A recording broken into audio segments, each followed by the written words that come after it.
The Apocalypse Players present An Uncommon Burial.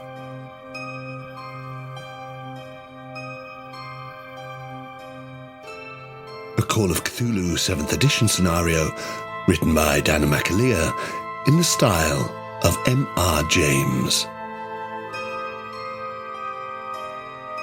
With Joseph Chance as Dr. Henry Carraig-Muire, Dan Wheeler as Reverend Peragan McCutcheon, Dominic Allen as Lady Helen Marjorie Bjarmia Potts, and Danann McAleer as the Keeper of Arcane Lore.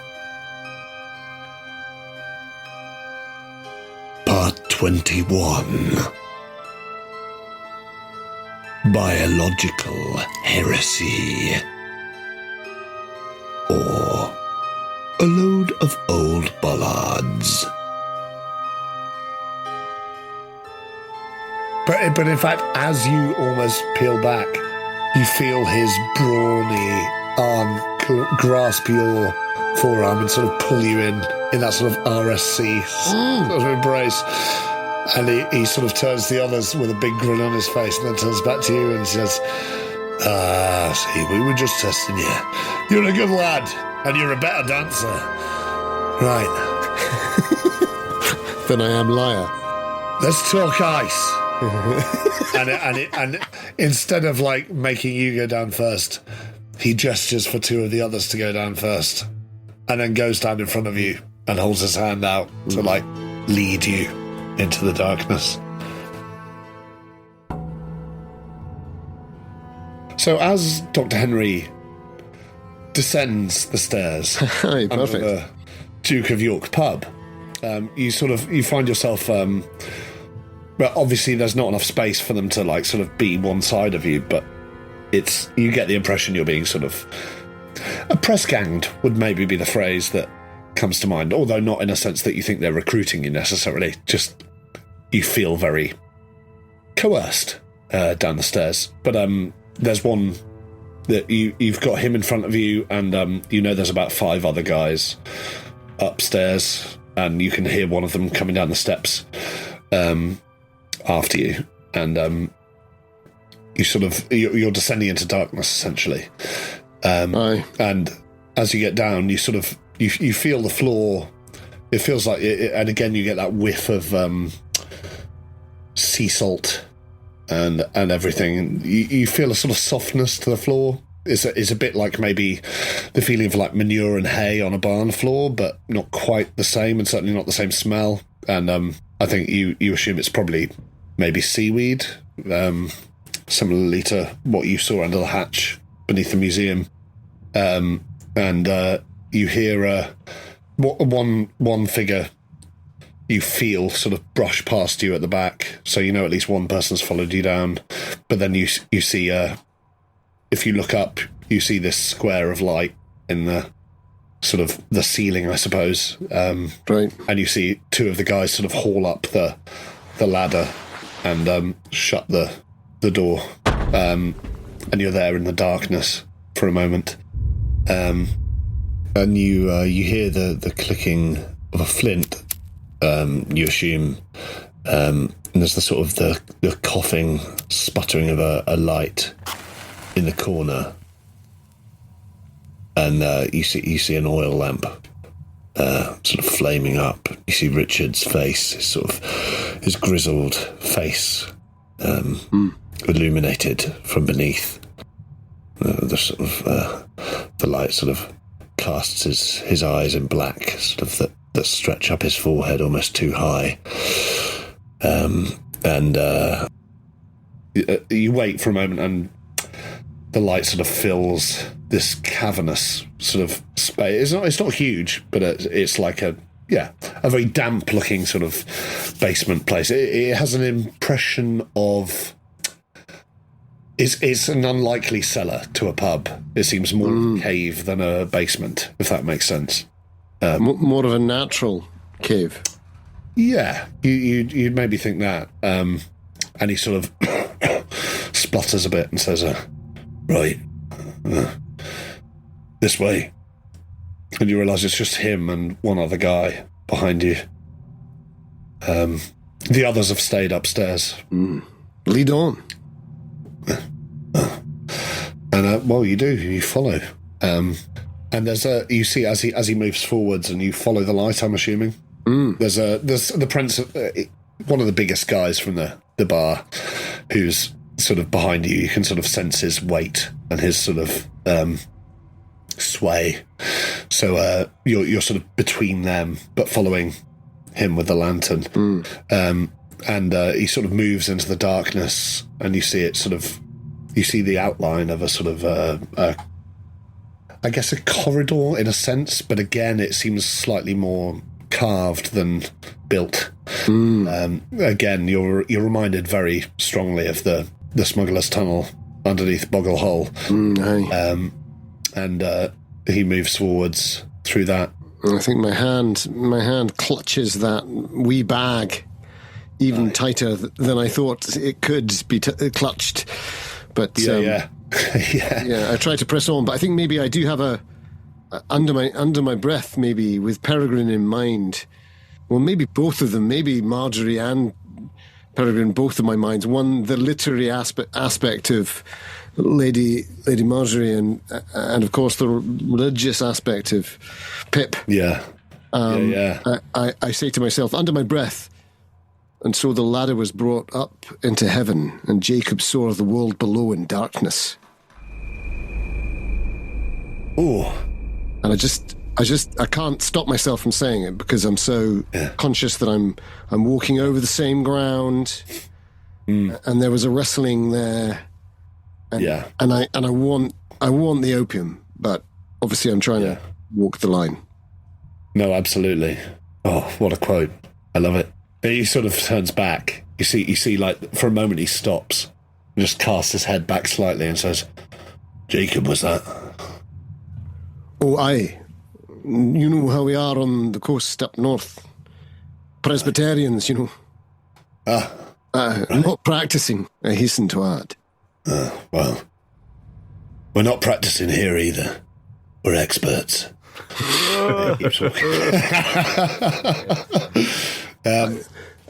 I mean, I can't help but smile. I think when he says that. Well, he does say it with a hint of humour. It's like you get the impression from him because you did succeed on your charm roll. Yes, you don't get the impression he's hostile towards you necessarily. Mm-hmm.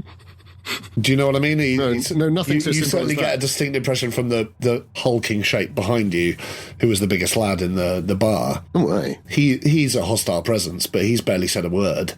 Whereas Richard seems, he seems to have warmed to you, but they're still taking you through these tunnels. So do you keep following then? I need to see what he's going to show me. I think I'm in the hands of my host. No, of course. Well, I mean, you walk for quite some time, and there's a couple of little turnings, but it's this damp, cold. You feel like even though you're going on a slight gradient up, you can sense that in your sort of tread, but you still get the distinct impression of like a coldness growing, like you're going somehow deeper into something. And the walls are like, all you can see is like this glow in front of you, his shadow sort of moving between you. It's quite unsettling because you've got the glint of these damp stone walls, but his sort of bulk moving between you and the light. So everything, the light's sort of throwing up these awful, strange shadows on the walls. You walk for maybe 10 minutes, and you go past a couple of what look like maybe side passages, like little entrances that are somehow they're slightly smaller than the one you're currently in. But you could you do me a spot hidden? If you're sort of like, I'm assuming your focus is, I mean, all you can see is the light as it's sort of occasionally cast up on the walls. I think of course, I'm trying to work out where we are. I mean, if there's turnings off left or right, I'm going to be trying to work out roughly if I could, because I need to be able to work my way back alone if I have to. You've passed one on the left and one on the right, and they're both sort of like maybe half size, still enough for a human to sort of crouch down. You know, I wasn't a sapper. You know, I'm not someone who's dug many tunnels or anything like that. You know, I've dug trenches in the archaeological sense, but that's it. Yes. The hole in the Sudan wasn't... in the paleontological. Well, of course, you know, it also isn't the best environment for me. No. In terms of being in a deep place in the earth. Well, that's true. That's interesting. So I think I might be a wee bit stressed. Yeah. As that goes on. But so long as I'm not surrounded by dead bodies. No, you're not. You're not. But actually, that's a good point. And could you, at the same time as doing me a spot hidden, could you do me a power roll as well? Power as a pass, or 64 on my 70. Not. I mean, understandably, it's a wee bit close, I think. Of course, I'm sweating, and I'm thinking, was that a left or a right? I can't. Damn it, focus. You know, but I'm sort of holding it together, or maybe, or fooling myself into thinking that I am. And my spot hidden. Ooh, it's a 26. I got that the right way around, which is a hard success on my 46. Okay, so yeah, as you're sort of going along, and the power, remind me, that was just a pass. Just a pass. So you get a sense of, as you walked into the Duke of York, you had this sort of wave of it was like a pull bringing you into the bar lounge, the sort of saloon bar. You get again a similar feeling, but it's pulling you in the same direction as you're going already. So I think for that reason you get this wave wash over you, but you don't really think anything of it, right? Or you sort of, again, you think maybe it's withdrawal. I mean, when was the last time you had a hit? Yeah, no, I think it's all confused in the sense of threat and also the sense of desire. I might just ask the wee question, keeper of the fortunes kippers. Was this the sort of interview that I would have been allowed to keep my stout cane? Or is it the sort of thing that I would have put it down as I sat there at the bar, and then they encouraged me to go through, and I looked. Well, I feel I've got my bag. Rough taking it from you. No, retrospectively, but I do feel like it's probably the sort of thing that would have been taken. That's exactly what I was thinking as you entered the trapdoor. I don't see him with it, without a conversation about it. So I'm thinking, yeah. At this point, I am thinking, Christ, I wish I could have brought that down here. But, you know, I've got this... You've still got your bag. Well, the bag, which could have... Sure. It would buy me a few seconds, possibly deflect a knife or something, so... Yeah. But I think some of my preoccupation is that as well. I'm sort of looking for reasons why... and, you know, I'm cursing even the fact that I don't even have Perregrine's pocket knife. Yeah. No, I've got my trowel. That's not what even I've got. A shattered blade. I've got my trowel. You do have your trowel. And with a trowel, one can kill an owl, as my old grandmother used to say. But a man can kill an owl with a trowel. Well, with your success on Spot Hidden, as you're sort of passing this corridor, and again, the gradient seems to be, again, building up in terms of direction. You feel like you're not getting out of breath, but, you know, you feel like you're covering quite a bit of distance, and you're sort of gradually leading upwards. So I guess geographically you're probably thinking, I mean, you're somewhere under the town still, I think, but maybe on the outskirts even by now. And as this light sort of gleams against the walls, which all seem to be quite damp with, you'd probably be far enough from the sea now that it can't be, you know, water run in or anything from the tide, but, you know, just that moistness of a cave that's like open to the elements. In some areas, you see there's a moment where, like, as the light swings past his shadow, you see like it shines up both sides, and you see what you think must be an eye for a moment in the rock wall. You realise it's just the glint of a sort of a bulge in the rock. But as you look at it, you realise there is a sort of iris pattern, and you see it spinning outwards.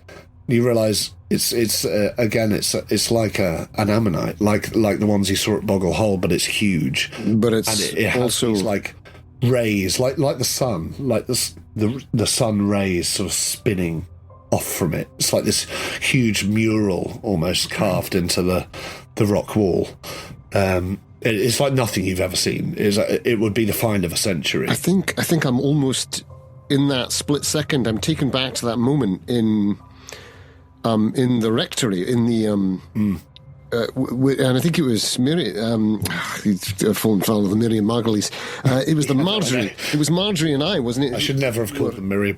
It was good. Marjorie and I were there with the book, weren't we? We were with the journal. Yeah. And we passed it one from the other, and I think I see her in that moment saying, "What do you make of this?"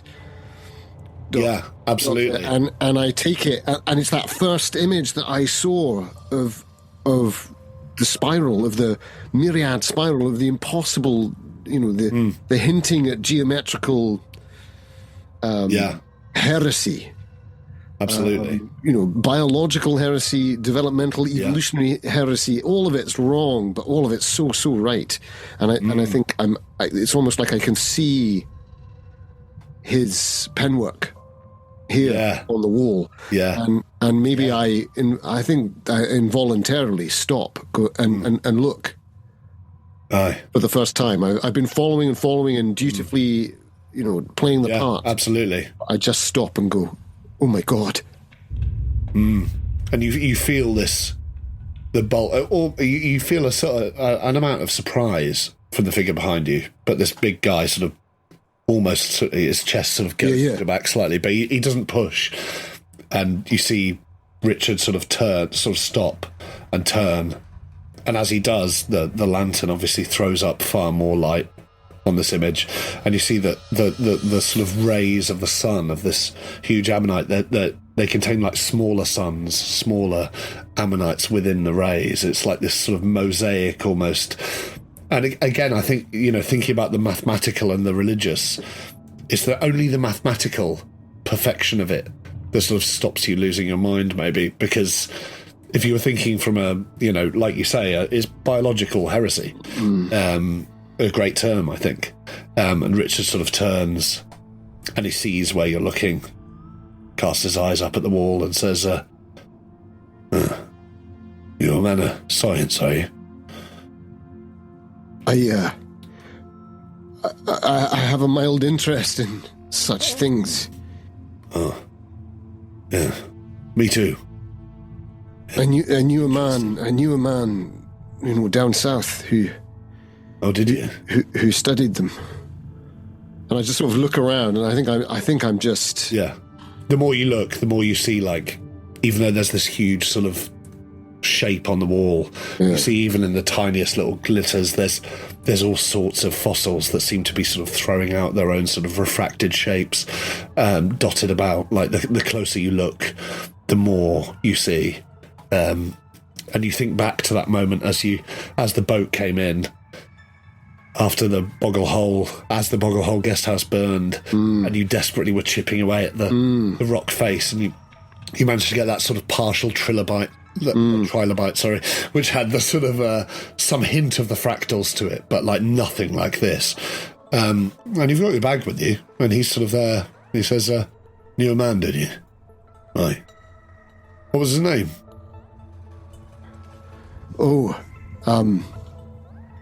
His name. His name was Edward Caister. Edward Caister. Aye. And he just looks at you and says, "You happy to carry on, or do we stop here?" Oh no! You want a closer look? Well, they are remarkable, You look too closely. They can throw you. Is that right? I don't look that much anymore. You get used to them. I think I do everything I can to tear my eyes away. They're constantly flicking up at the walls, but I sort of look at him and I try to... There's a sort of sense of curiosity and humour in his eyes. It's like he's watching someone really... He sort of knows that you're fighting against this, and he knows exactly the feeling. It's this awful sense that Carraig-Muire seems to be cursed, that whenever he is in a place where a thing is happening that is good for him, yeah, he cannot take any advantage of it. No. And yet again, he has to walk away. It was all that time where he swore to himself he should have gone down to Boggle Hole straight away. Every time he didn't, because he did the right thing, standing by his friends. And then was too late. Now he's going to have to do it just because it's just, it blows everything, and he knows it blows everything. And the only chance he has really to get back here and get them is if he keeps up this ruse, even as a double bluff. So I think in that moment I decide, no, onwards we go, dear man. Take me to the real treasure. I say, even as my eyes flick back up at the wall. Yeah. Well, follow on. Good man. Could you do me a psychology roll? Yeah. On myself? IRL. No, on him, in the sort of the humour of his eyes. Yeah. As you... I think understandably, I just can't read him at that point. 57 on a 39. That's exactly what I wanted to try to do, but he's shifting in the lamplight, and the many eyes are looking at. So yeah, as he is. And as you say, Ned Caster, you don't get a sense of whether or not the name rings a bell whatsoever. Yeah. And he turns and you follow him. And after a little while, and again, you're back to the shadows being cast up over his shoulders and these sort of bursts over the left and the right as his silhouette sort of blocks the majority of the tunnel. And suddenly he stops. There's like a sort of, feels like you're suddenly going up slightly steeper for maybe 10 yards. And then he stops and you see the light sort of past his silhouette cast onto, it looks like a sort of another opening or maybe a closure, like a wall. And he pops it down on the floor and you see him sort of rummaging around and he pulls out a necklace and takes it off. It's like on a little chain. You do me a spot hidden if you want. God. It's going to make you start rolling a lot. No, it's good. Because it's very dark. It's very dark and the light's flickering all over the place. Yeah. I mean, I think it's more than fair. Oh, darn. I thought that was a 10. It's a 70. Ah, man. Yeah, 70 on a 46. So no, just too much darkness. Too much darkness. But you see him pull something out, and there seems to be a sort of pendant on the end of this necklace. And he reaches forwards, and he, at the last minute, I wonder if sort of 46% chance. I wonder if that's worth seeing what that is. Oh, split second decision. No. I think I know there's something around his neck. Yeah. And I mean, it's not a huge stretch to imagine what it might be, I suppose. Although we'll see. I'm assuming it's a key of some kind, but as he reaches forward, he turns back. You can see again, it's like his silhouette is cast huge up, even in this quite low sort of tunnel. And you can see this stone, what it looks like just now that you're looking, and as he's stopped and put the lamp down, it looks like just an end to the wall, like this sort of stone face, like the end of a sort of a mining tunnel or something. It's been chipped away and it just stops. He takes this necklace off and turns to you, and he says, suppose this will be a new one on you, but you'll get used to it. And he reaches forwards into the darkness, and you see suddenly, like, again, you see in the light, there's these sort of spiral figures, these fossilized sort of forms in the walls, and again, it's each one of them would be the find of a fucking century, and they sort of resemble eyes in a way, like, you know, because you've got the ammonite sort of shells spilling out in a sort of iris fashion, multiple of them. You think of I suppose what would be the modern term would be like biblically accurate angels, you know, like the wheel of eyes, the wheel and all of that stuff. And it's like the closer he gets to the rock, the more your eyes adjust and you see that level of detail in these ammonite and nautilus and trilobite sort of figures. And he holds the necklace out to the wall. And for a moment, you can't tell what he's doing. It's like he's just pressing it at the stone, and then suddenly the eyes open, but they're not eyes. It's like there's multiple mouths in the wall, like these tiny mouths puckering and sort of and sliding open. It's like you're suddenly seeing lots of different mouths opening up in the wall, sort of gasping for. You think of like a baby bird sort of gasping for like its mother's, food. Somebody say bird. Regurgitation. Yeah, luckily Perregrine's not there because he'd be all over this. Although in a moment, maybe I will be about to be having an imaginary conversation with him. Well, quite right.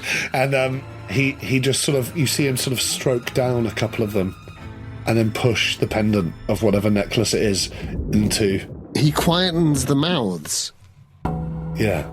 He pushes this pendant in with his thumb. It's like he pushes the pendant into the wall, into one of the largest of these mouths. Suddenly, the back of the cavern yawns open. The end of the tunnel, just like you see the light of the lantern just again recedes into darkness, and you see this like cavernous opening yawn wide, and the tiny mouths, you see him sort of withdraw the necklace and put it back on, and he turns and he says, "Quickly." You feel a shove from the guy behind you, and you get led through. Santiago now, or I mean... please, yeah. I think there's no way. I mean, I have passed. Good. In fact, it's a hard success. 22 on a 53. I mean, I feel like you might still lose one. Oh, definitely. I mean, I think that's quite generous. I'm not going to make you lose more, but I think one, it gives you a knock. You're not indefinitely insane, are you? No.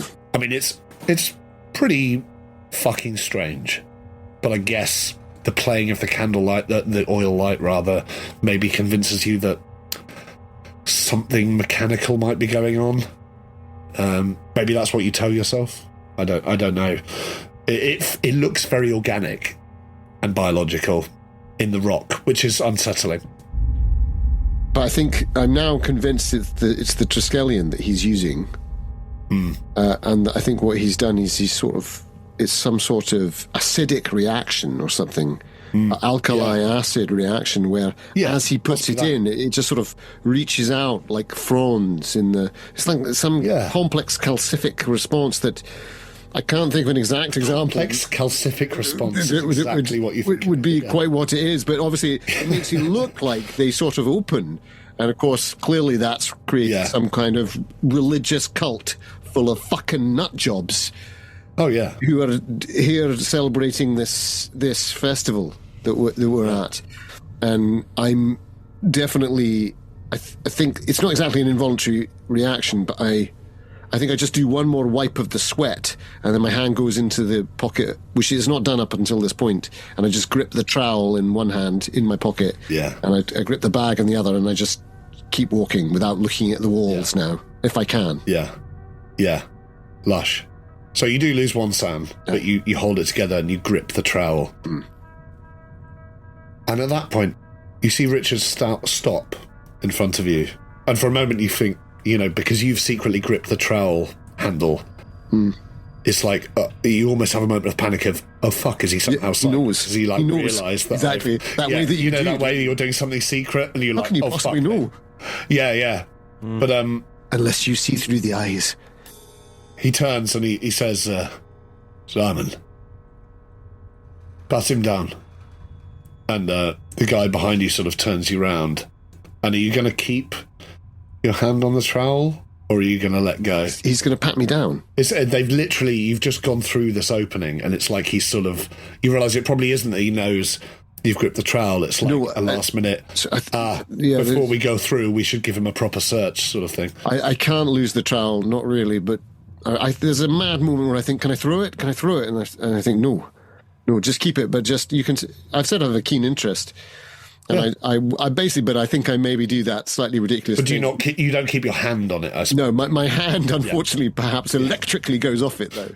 And I do a sort of weird turn and go, oh, aye, no, fine, of course. Yeah. I understand. Yeah. Which is very bad acting, I'm sure. And he's sort of, and Simon turns you round. And again, it's the flickering light makes everything so sort of bewildering. They seem to know where they're going, and they probably have a better idea of where they are than you. Although you can probably, I think, remember the journey. But these sort of rough hands start to sort of pat you down.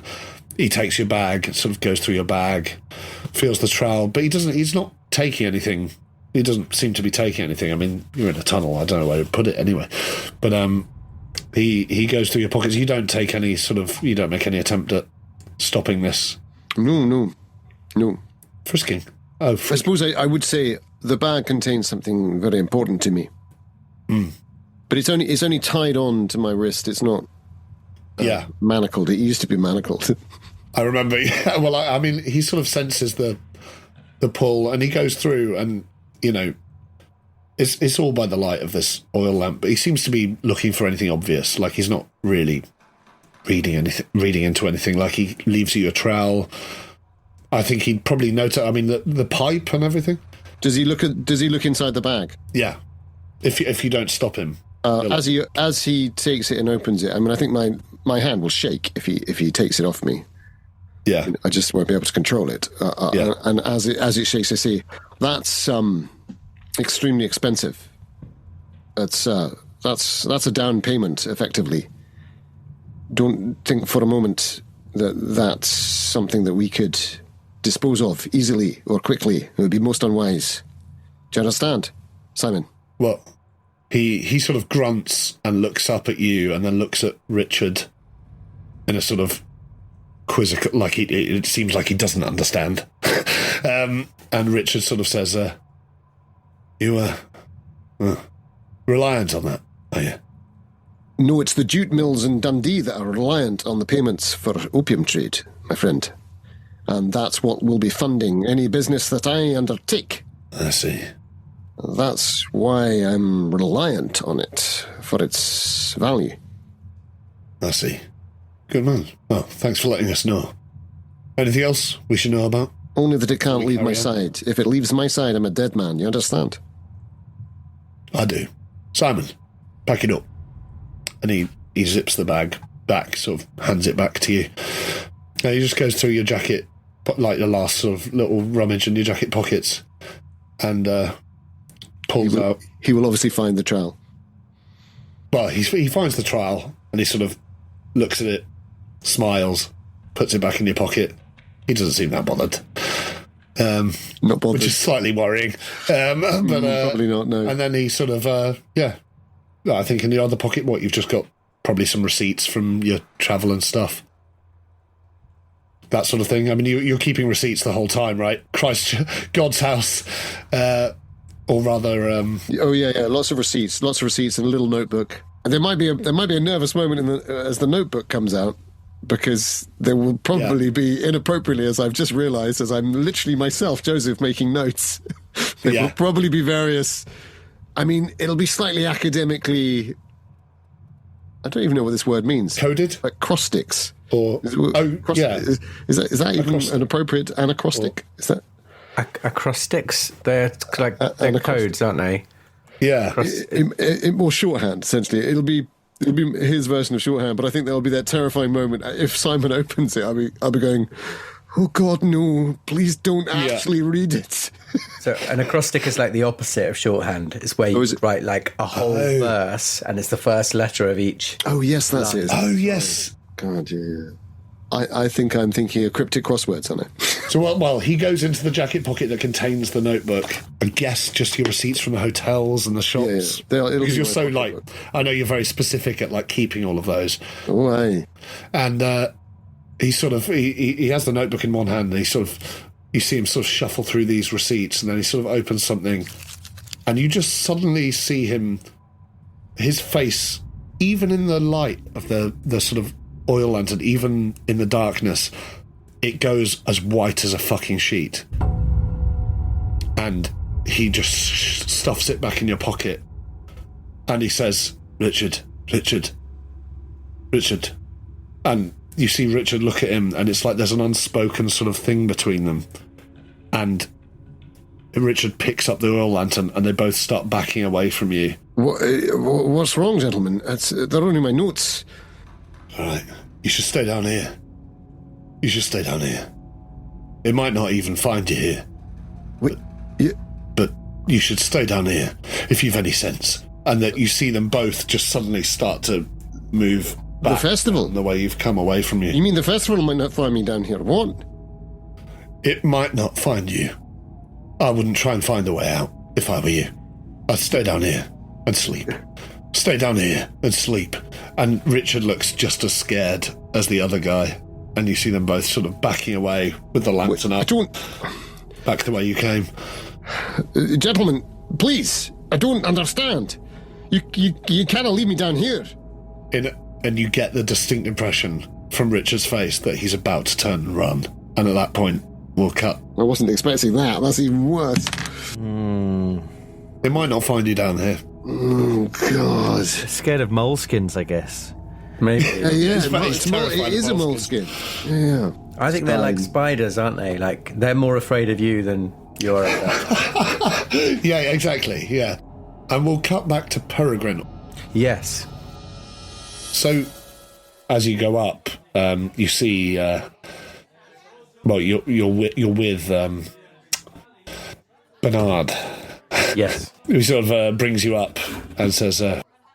I'm very sorry. If we could take a statement at some point, that would be good. But you hear like banging and things. There's still all this commotion coming from down in the cells. He seems sort of rushed off his feet. And but I mean, I think the fact that you came back, even though this strange thing has happened, the fact that you had the interaction with them, escaped in the carriage, and then came back. They seem sort of like they trust you to come back again. That's what I hoped would be the case. Yeah, I think that's paid off, it seems, at least. And also they have their hands full. So, yeah, that he sort of says, I'll tell the sergeant, but if you could come back at some point just to make a statement. Oh, of course. I'd be more than happy to make a statement now, but it seems you're... well, it's a bit busy now, but I mean, feel free to wait here. You can come up, but why don't I come back in the morning when things have calmed down? Yes, if you wouldn't mind. And you hear from downstairs the Scottish voice sort of saying, "Get down here, fucking bastards." May I ask you a quick question? Yeah. Before I do, Aye. This Leonard who set about. Aye. Poor Miriam Dag. Oh, I know. Absolute fucking state. I'm sorry you had to see that. No. He's not right in the head. He's not right in the head. Well, far be it for me to make comment on why you would keep him in a cell with other inmates, but would you mind telling me what he was in for? I didn't realise how bad he was. Right. What was his crime? What was he accused of to find himself in the... Just, he just been blackmailing. He's a confidence trickster. He's posed as all sorts of people in the past. Yeah, no, he you can sense he's got this sort of stress level going, and he sort of says, "Listen, he's not worth worrying yourself about. I mean, Leonard. Sorry, at the end of the day, we didn't realise he was this bad. We don't know what he had against Dag. We fucked it. You can tell he's sort of. You get the impression this is a guy who thinks he's about to be fired, who maybe thinks he might be about to be under investigation himself. So his answers are pretty frantic. Do I get the impression that he thinks he's just basically done his job badly, or that he might be hiding something more? Well, psychology? I would love that. Thank you so much. It's a good distinction. Dice. Dice. I need dice. The dice are unkind. I don't know. I think perhaps I assume he's just. Perhaps I just don't know. I just don't. Yeah, the frantic nature of it. I guess maybe it's hard to tell whether it's like fear for losing a job or fear for something deeper, which I guess is what you were trying to gauge. Yeah, but I can't tell which. That's fine. You can't quite tell which in this moment. But he said he's a confidence trickster. He sort of says, he'll pretend to be different people. He's done it for years. We didn't know that he was that dangerous. I don't know why. What he had against... Oh, Christ. Well, I mean, the coroner will be here soon. Sorry, Reverend, again, a statement. Yes, in the morning he'll be fine. In the morning he'll be fine. And again, you hear the sort of Scottish, the deep, booming, freakum voice from downstairs saying, Bernard, get down here. Fucking hell. And it sounds like there's a sort of scuffle. Of course. I should let you go. I can tell you have more important business. Constable, blessed are the peacemakers, because they will be called sons of God. And I just sort of give him a meaningful look. He nods and pulls out his nightstick, his truncheon, and says, yeah, I've heard something like that myself. And then sort of makes his way down the stairs. But I mean, you're basically at this point you're back in the reception area, so you're free to sort of leave if you want to. I mean, there's no one here. Down. Are they all downstairs? Oh no, there's a couple of officers still, but it seems like most people are downstairs dealing with there's still all the travelling people in the cells from the scuffle earlier. Yeah. And it sounds like they're sort of kicking off. And he said the coroner's on their way for Dag's body, I would assume. But you don't have to leave at all, but they've sort of given you free rein too. Yeah, no, I think I probably will. I don't want to push my luck at this moment. Also, I don't know what else I can find out. Yeah, I mean, it feels like you're not getting anything more out of Miriam. I'll tell you that much. Well, yeah, and it feels like maybe these. I get the feeling the police know less than we do. That's the vibe I'm getting. Yeah. So I will leave and make my way, unless I'm accosted en route. Will make my way back to the where are we staying? The Angel. The Angel Inn. Yeah, the Angel Islington. I'll make my way back to the Angel. Do a little stand-up set, and then lovely. So you do. You make your way back down towards the town, and again you get that hit of the sort of the fish gut sort of salt air, and it's even though it's. Are we early evening yet? I think at least, yeah. Approaching 8 or 9. Joseph, tell me if I'm wrong. I don't want to offend anyone. I don't think we're that late. I think we agreed to meet back for supper. Yeah. Yes. Yeah. So considering everything this is if we were not there before 6 o'clock. That was the idea. So we left in the afternoon. To have the creme de menthe waiting on the... It's astonishing how slowly this day is going. But I mean, let's go over the creme de menthe protocol one more time. No, you're not allowed to. I buy 6 creme de menthe. 3 drink creme de menthe. I drink it up. Drainage, Eli. You get to the bar, and it's full of creme de menthe. Drops your hips. It's ridiculous. French dripping. It's dripping down the window. Is it a Scott Dorward scenario? You assume it's creme de menthe, but the smell is different. Big party just arrived. Big corporate party. They've booked out the suite. They're French artists. They've ordered over 3,000 creme de menthe. I'm inside Benoit. The horror. Yeah, the Angel Inn is now just Benoit's liver. Writ large. Well, Dr. Carraig-Muire might have walked into his arse for all we know. Well, that's so true. Yeah, it's got a bit of Borderlands there. Although tiny little... month into one of the little mouths. And cavernous rear entries with nothing but flatulence. I think tiny little puckering mouths are worse for me than the giant flatulent entries. But people say the Apocalypse players are so up their own arse. Hey! Can we finally? So you make your way down and you hit the town again. Let's say it's 5 then. Mm-hmm. 5, 5:15, about that. You don't have a watch, right? So roughly. And again, the busyness of the town is like it doesn't seem to have let up much. Again, you can look down towards the pier, in the direction of the pier. There's still work seems to be happening down there. There's all sorts of little platforms and stages being set up. For performances, you imagine there's no sign of the Morris dancers anymore, luckily. Mm-hmm. But there's still musicians playing. You catch sight of the guy in the sort of striped t-shirt that you... T-shirt? They had t-shirts then, right? Anyway, a striped sort of sailor's sort of shirt, who has the little sort of squeeze box with the old woman puppet hanging off it, who's sort of playing through these... you saw him on the way in. Roll sanity? There's no sign of the Morris dancers. It's like when you leave a spider in a room. Yeah. You know it's there, but you don't know where They're it is. there somewhere. A group of Morris dancers. But then this is the thing about Morris dancers. In any regional town, they'll tell you they're there somewhere. Right. And it's worse when you can't see them. You always worry one will crawl into your mouth while you're asleep. Yeah. Yeah, exactly. Morris dancers. Yeah. It's like there's a knife missing from the knife block. Oh, fuck. You just hear the distant jangling of bells. Oh, horrible. Where's my handkerchief? Yeah. But you're making your way through. And the crowd sort of... It's not a huge crowd, but it's dinner time, I guess, like...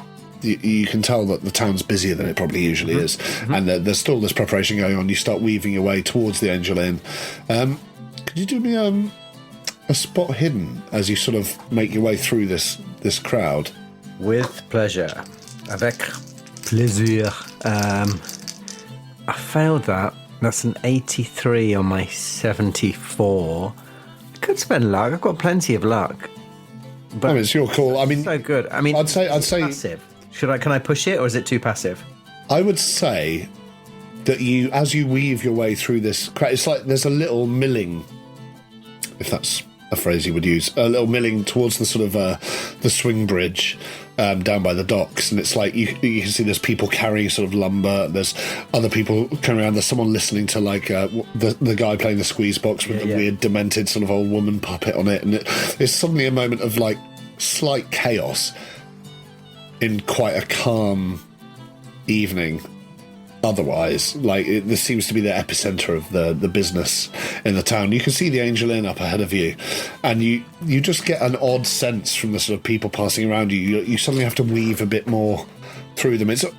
You get the sense, I would say, that people have sort of congregated around you suddenly.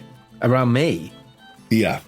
Whether or not that's paranoia or not, but that's what's instigating the spot hidden. So that if you were wondering whether or not to push it, that would be the reason. I feel like that's enough to make me want to push it. Am I perhaps I might find something where I could gain a bit of height since I'm in the crowd, like a Yeah, there's a couple of... I mean, the guy playing the squeeze box with the puppet is on a sort of crate, but there are also, sort of, not abandoned, but sort of left out. I guess the equivalent of trestle tables, sort of slightly larger crates where they've been cutting up the fish earlier. I was wondering if am I right on the dock? Yeah, you're right by the dock. So the bridge is ahead of you and the Angel Inn's on your right, and you're just in this little bustle of people. I wonder if there's some of those metal sort of anvil-shaped things where ropes get tied off. Oh yeah, the ones for tying up the boats. Yeah. No, there are. There's one of them right to your left. Yeah, because I don't want to stand on a table, but I figure I could maybe just hop up on one of those to get a better view. Like a hobbit in a public house. I mean, less conspicuous, but maybe a little more slippy. Yeah. So here we go. And that's when you fall over and the ring flies out and it goes on your finger. Yeah. Yeah, exactly. Quite. I'm still not... Was I... Perregrine is quite a hobbit. I've just realised he's quite a hobbit. I know. He's very Bilbo-esque. Was I wearing the ring? Oh, you were wearing the... Legacy. Unless you took it off, but you were wearing it. You put it on to show Miriam Dag, didn't you, when he was dying? It'd be good to know. I put it on to show Miriam, and I took it off again when I left. I think. Yeah. Or if I didn't say I did, retrospectively, I did. Yeah. Because I hadn't been wearing it until now.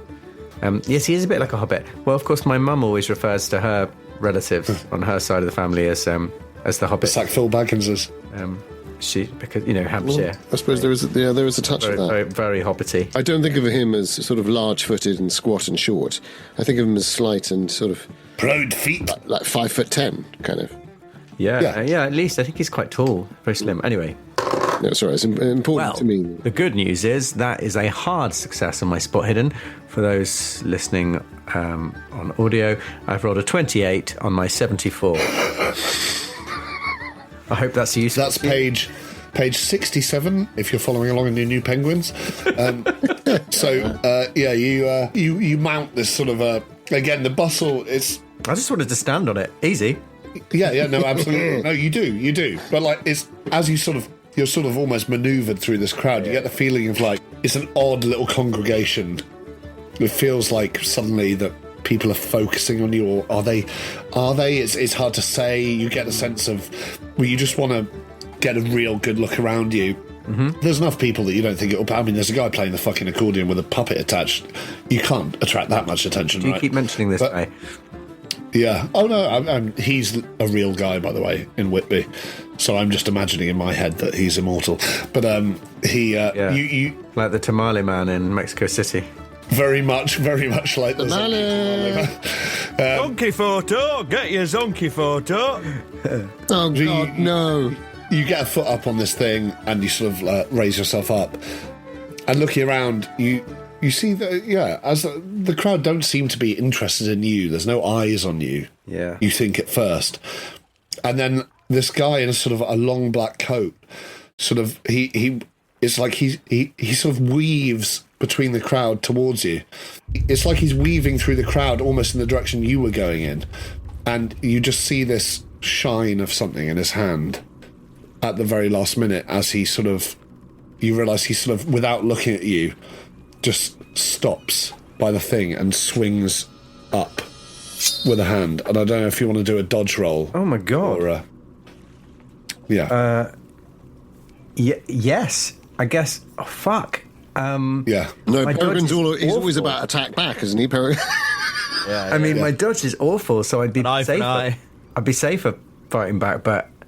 Well, I mean, you can. You just... It's like he's followed your route through the crowd, and you realise maybe this is the sense of, like, attention you got. But he's not looking at you. He's looking down at the floor, and he's got this long black coat on, and you just see this glint in his hand of something that could be a needle or a knife or something like that. And then you just, without even looking at you, he sort of stops next to you and swings upwards. Well, I definitely like to dodge. My dodge is so bad.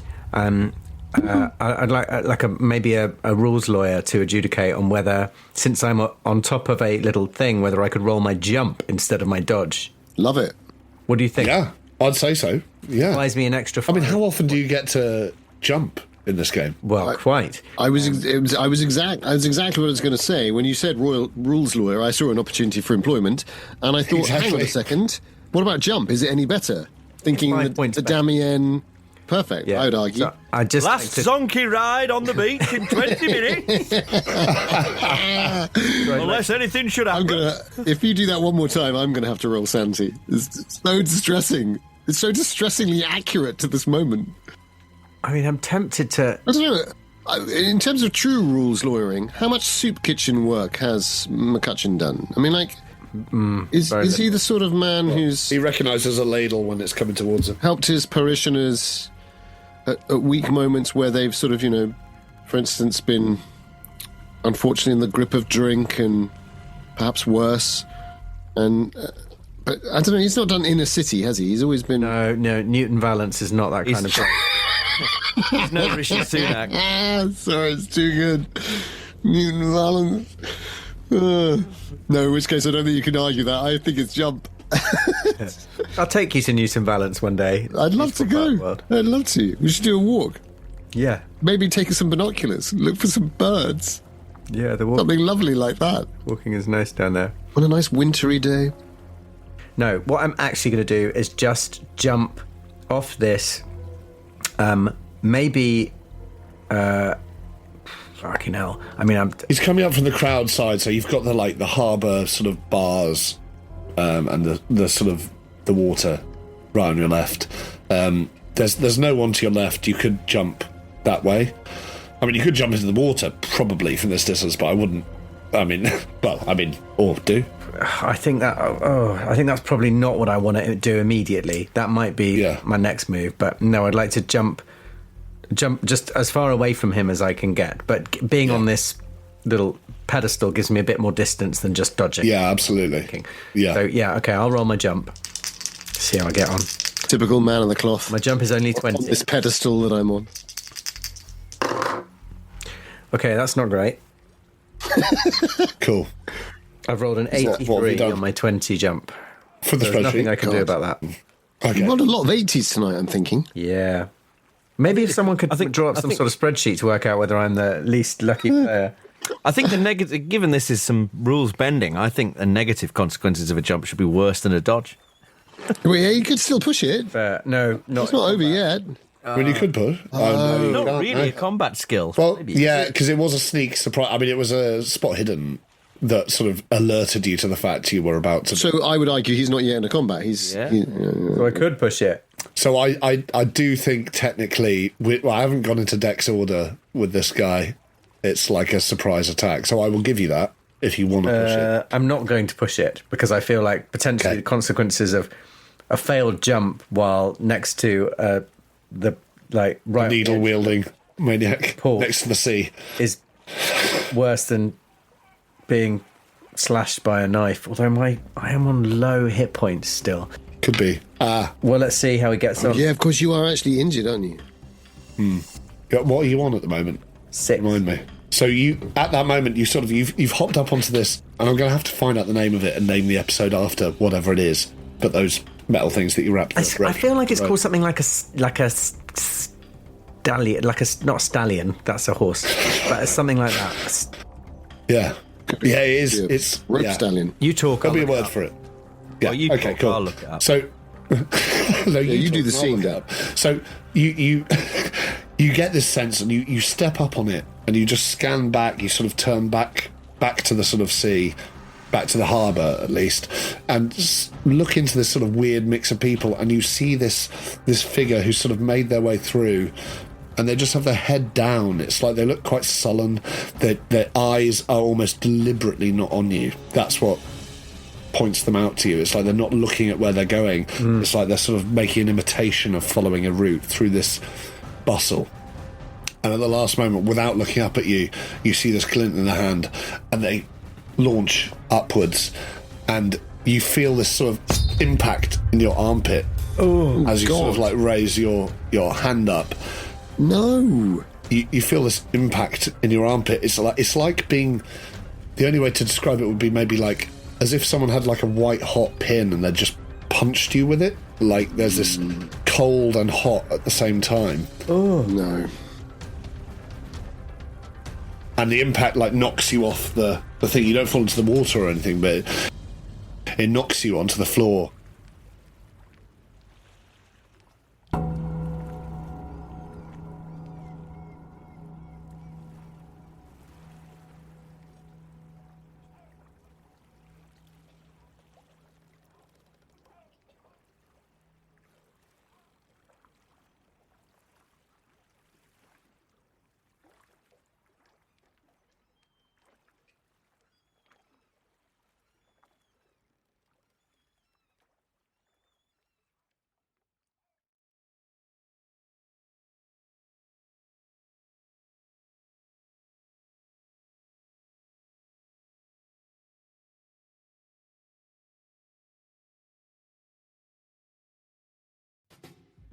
He just sort of, you see him sort of stroke down a couple of them and then push the pendant of whatever necklace it is into.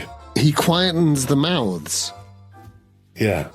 He pushes this pendant in with his thumb. It's like he to use a phrase I'd rather not. Indecent Can't minds resist. are going on in the background. He- Sorry. He thumbs it in flaccid, and no, but he pushes the pendant into the wall, into one of the largest of these. I'd like to mouths. say in Dominic's defence, his were considerably more playful mimes And, than flaccid thumbing. But, all right. He spits on it first. Suddenly, the back. Oh God! Suddenly, the back of the cavern yawns. I bet it does. I mean, listen. If you're seeing anything sexual in this, We that's on did. you. We did so well. So well for so long. The fact it's the back of the cavern as well. Like having new ones. But it is.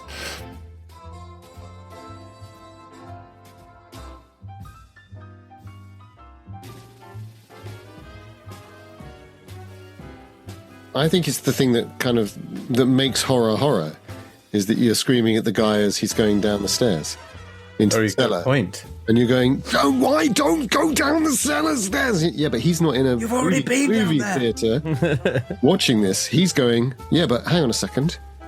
It must just be down these stairs then, mustn't it? Because it would be madness for me to suggest that there would be something horrible down here. I'd be crazy. You'd be crazy, right?